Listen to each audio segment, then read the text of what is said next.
So the first thing that we have to talk about is, what does uncertainty mean and do for us in business? And as we all know, by now everyone knows the amygdala is the part of our brain that's triggered with uncertainty. And what we get is fear and anxiety.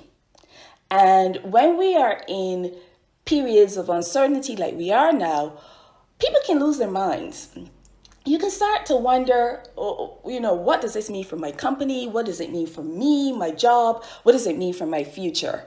And if you're a business owner, you're fearful and anxious over the future of your company. If you work for a company or you're leading a company, you are fearful as to how do you navigate it? How do you lead a team through it?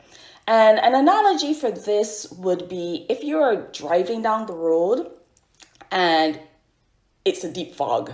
And for those of us who've ever driven, got up early in the morning and driven to a particular place, and it's really deep fog, we know how disconcerting it can be, where you can only see 2 feet ahead of you. And even though you know the road and you're trusting that road because you've driven it before, it can still be disconcerting to drive down a road where you can barely see what's ahead of you.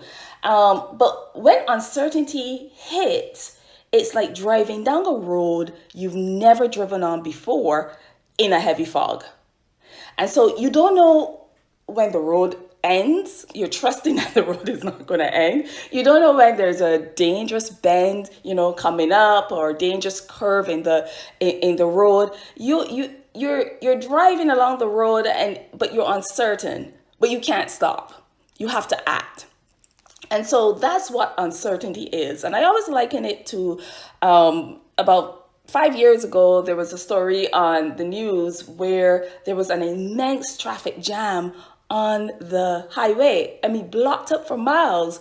And when the police finally found the source of the, of the stoppage, it was a woman who was driving. The roads were icy. She was scared, and she just felt like, I just can't go any further. And so she pulled off to the side of the highway and blocked it up. And that's exactly how your employees will operate if you don't lead them through uncertainty. They're scared and they may stop. And the ability to navigate and lead through uncertainty is an essential skill for a leader. And to have what Arthur Ramcharan calls perceptual acuity, which is the ability to sense what is coming before the fog clears. So how do you drive the car and ensure that everyone stays on the road and you don't total the car by inadvertently driving off a cliff or falling into a ditch? And that's our discussion today.